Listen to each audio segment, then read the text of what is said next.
Hola, yo soy Laura y les doy la bienvenida a este rincón literario. Entonces el día de hoy va a ser todo un viaje porque voy a tratar diferentes temas para poder entender a mayor profundidad la importancia que tiene el espacio tanto dentro de la literatura como eventualmente en nuestro mundo físico. Entonces para hacer eso voy a valerme de una herramienta que consiste en una de mis pasiones vampíricas y tiene tintes halloweenescos para esta época del año y no es más ni menos que la literatura gótica. Para empezar, algo de contexto.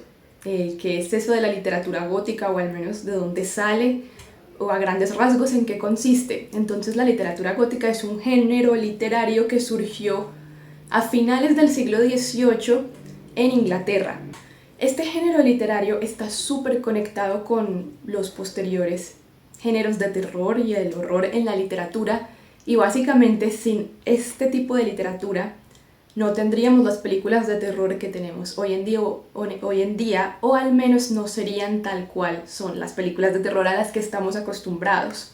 Este género explora temas como por ejemplo la muerte, las pasiones, temas tabúes, la tristeza, la culpa, emociones intensas humanas, y lo hace desde una óptica oscura, lúgubre, siniestra, pero al mismo tiempo también explora en cierto sentido la belleza de lo sombrío y lo hace como saliéndose del canon de lo que al menos para su época era considerado tradicionalmente bello, normal o correcto, porque toca temas que al menos en su momento fueron muy tabúes, como por ejemplo la muerte, que alguien regrese entre los muertos, personajes que no quieren cumplir su deber o lo que es adecuado para su sociedad, sino que quieren en cambio hacer lo que sus deseos les dictan, y todo en una atmósfera pues bastante siniestra, pero ya voy para allá, para esa parte de la atmósfera. Esto que acabo de describir, ¿qué tiene que ver con el espacio? Lo que sucede es que en este género literario el espacio es un elemento completamente vital y clave para comprender qué es lo que está pasando en la historia y qué es lo que, digamos, el autor o la obra en sí nos quiere contar. Básicamente, si no comprendemos el espacio y sus características, es como si nos estuviéramos quedando mochos, o sea, como si no estuviéramos leyendo realmente como tal la historia, o no nos estuviéramos enterando de lo que está pasando. Para explicar un poco mejor, resulta que, al menos en teoría literaria, se ha caracterizado el espacio narrativo en tres conceptos, que sería el espacio social, el cual consiste en las relaciones sociales de los personajes y su cultura, el contexto en el que están envueltos; el espacio físico, que tiene que ver con el espacio literal, en geográfico donde se encuentran; y el espacio psicológico, que está más conectado con lo que se refiere a la atmósfera y a la emocionalidad del personaje.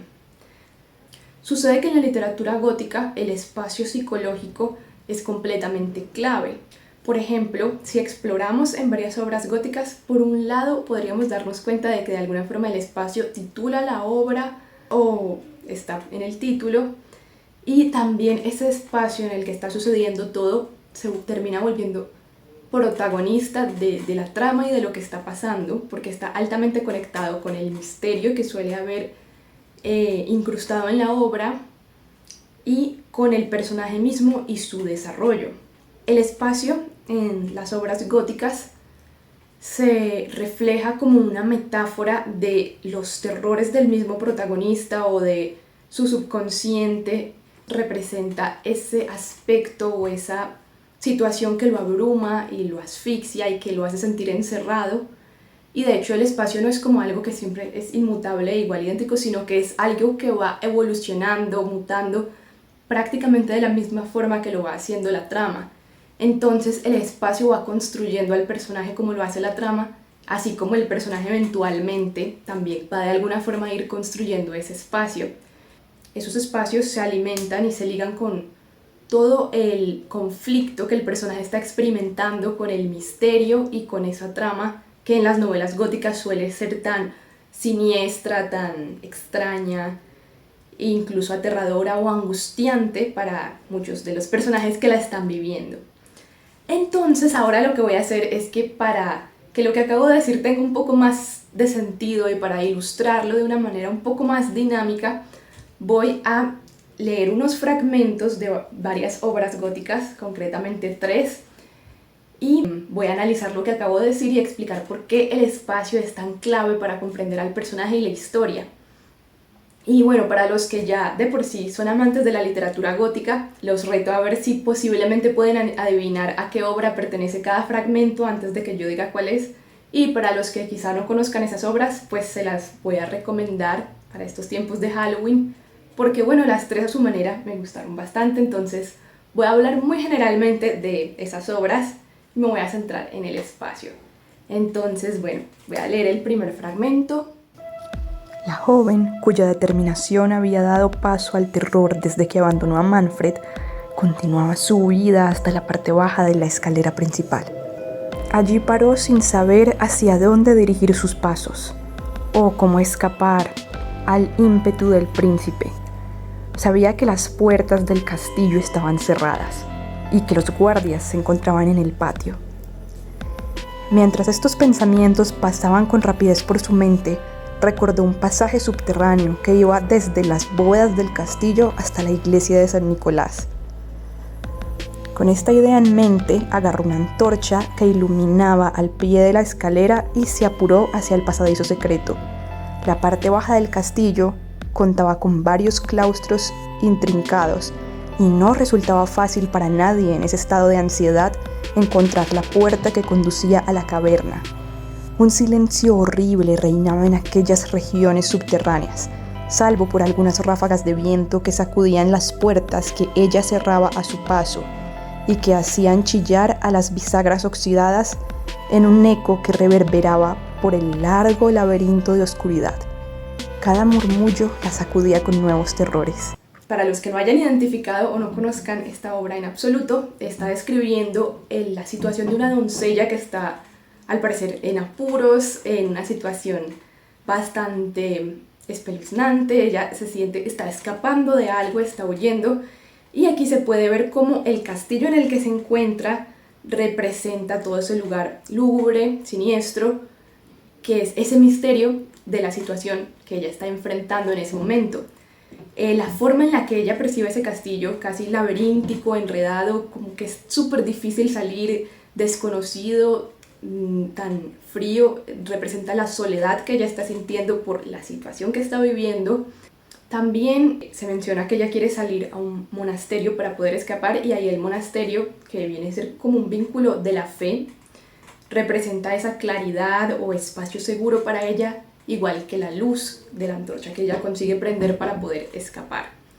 Bueno, ese fragmento pertenece al Castillo de Otranto, catalogado como la obra que dio nombre a la literatura gótica de Horace Walpole. No es como una obra que yo ame apasionadamente, pero sí creo que es importante para conocer el género, y yo se la recomiendo mucho a cualquiera que tenga curiosidad por la literatura gótica, por conocer más a fondo de qué trata este tipo de historias, estos arquetipos de doncella en apuro, de Lord malvado. También la recomiendo para la gente que le guste como el drama medieval shakespeariano, donde los personajes son así, súper exagerados en cómo se expresan, y que a uno le da hasta cierta risa las situaciones, pero también esta obra en específico como con un aire de suspenso siempre, que uno queda como, ay, pero ¿qué pasó aquí? ¿Por qué? Y uno queda como con ese signo de interrogación de quiero saber por qué está pasando esto, qué va a pasar.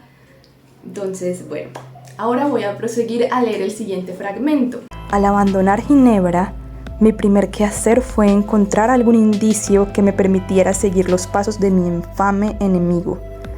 Pero estaba desorientado y anduve por la ciudad durante muchas horas, dudando sobre qué dirección tomar. Cuando empezaba a anochecer, me encontré en el cementerio donde reposaban William, Elizabeth y mi padre. Entré y me acerqué a sus tumbas. Reinaba el silencio, turbado tan solo por el murmullo de las hojas que el viento agitaba suavemente. Era ya casi de noche y la escena hubiera resultado solemne y conmovedora incluso para un observador ajeno a ella. Los espíritus de mis difuntos parecían rodearme, proyectando una sombra invisible pero palpable en torno a mi cabeza. La honda tristeza que en un principio esta escena me había provocado pronto dio paso a la ira y la desesperación. Ellos estaban muertos y, sin embargo, yo también vivía ese asesino. Y para aniquilarlo, debía yo continuar mi tediosa existencia. Bueno, aquí lo que podemos ver es a un protagonista que se encuentra en un cementerio y está muy afligido, se siente también desesperado, bajo una pena profunda, y de hecho ese espacio en el que está, la hora justamente en el que está, que es el crepúsculo, el final del día, el anochecer, un cementerio, el frío que hace, todo esto tan lúgubre, esta atmósfera como de tristeza, de cierta solemnidad, pero también mucha desolación, nos está contando también cómo se está sintiendo él en ese momento. Y también hay un poco de culpabilidad que tiene que ver ya con todo el contexto de la obra en sí. Y el que protagoniza este fragmento no es más ni menos que el doctor Victor Frankenstein. De hecho, en ese momento él se estaba precisamente lamentando por algunas de las víctimas de la criatura que él creó. Entonces, por eso también hay un poco de culpa implicada en la escena. Lo recomiendo muchísimo, la verdad es uno de mis clásicos favoritos. Lo recomiendo especialmente a las personas que les llame la atención la ciencia ficción, porque esta también se cataloga como la primera obra de ciencia ficción. Para los que les gustan como las historias de científicos locos, así con un aire de medicina, no sé, como investigación o algo así, como ya se sale un poco de ese ambiente, digamos, del castillo y la realeza, y es un poco más citadino, con personajes un poco no tan nobles, la cantidad de temas filosóficos que explora, como por ejemplo esa dualidad o esa interrogante moral en los avances científicos o en el hombre mismo y cómo maneja la ciencia, o cómo el hombre se define a sí mismo, o la relación incluso que se tiene el ser humano con su divinidad. Y ahora voy a leer el último fragmento. Sin embargo, intentaba huir todos los días, luchando contra la muerte, que ya pronto tomaría su cuerpo. Walter se refugió en uno de los rincones más oscuros del bosque, donde la luz nunca llega. Escaló una roca mientras llovía intensamente y las nubes le enseñaban las caras de las víctimas de su esposa. En ese instante, la luna emergió por atrás de las altas montañas, y aquella visión le recordó al hechicero. Bueno, entonces aquí lo que podemos ver es a un personaje que está bastante desesperado y afligido, pero pues la emoción que al menos yo más percibí es como esa angustia, ese estrés, ese deseo de escapar, igual que la protagonista del primer fragmento de esta doncella. El personaje como que está huyendo de algo, escapando de algún tormento, de un conflicto, de una situación al parecer no muy agradable, y al igual que el segundo, que el doctor Victor Frankenstein, parece un poco atormentado por alguna especie de sensación de culpa. Ahí podemos ver cómo en este caso no es una construcción como un castillo o un cementerio, sino simplemente el bosque en sí mismo, simplemente la literatura está reflejando ese estado anímico caótico y aterrador, con la lluvia, con el bosque tétrico en cierto sentido. Este ya no pertenece como tal a una novela, sino más bien a un cuento un poquito larguito, pero se puede leer de una sola sentada fácilmente, de un autor alemán, y se llama Es mejor deja a los muertos en paz. No me acuerdo bien de la traducción exacta, y lo recomiendo especialmente para los que tengan ganas de leer algo de algo gótico, de estilo de ultratumba, para estos tiempos pre-Halloween, y también para los que les atraigan las historias de vampiros. Es una delicia, es como una copa de sangre fresca. Esas son mis 3 recomendaciones para los que quieran nadar en las aguas oscuras de la literatura gótica. Bueno, para concluir, creo que este género, el género gótico, a pesar de que me centré en detalles muy generales, es la verdad súper profundo, y es interesante analizar la forma en la que, al menos dentro de su época, exploró todos estos temas tabúes y esos viajes psicológicos del ser humano, que de alguna manera siguió evolucionando a géneros actuales como el terror, que siguen explorando toda esta situación, de pronto de una manera que tiende a asustar o a inquietar y eso es bastante interesante sentirlo.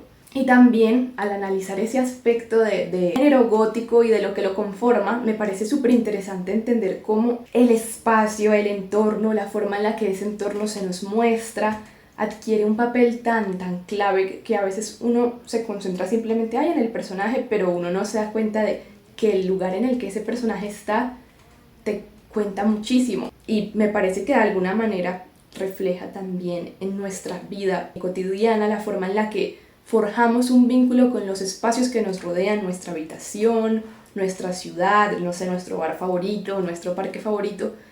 La historia que nosotros desarrollamos con nuestros lugares también dice sobre quiénes somos nosotros. Entonces, bueno, eso ya ha sido todo. Muchas gracias por ver hasta acá y les deseo abrazos fantasmagóricos a todos y que la poesía les acompañe en sus caminos. ¡Chao!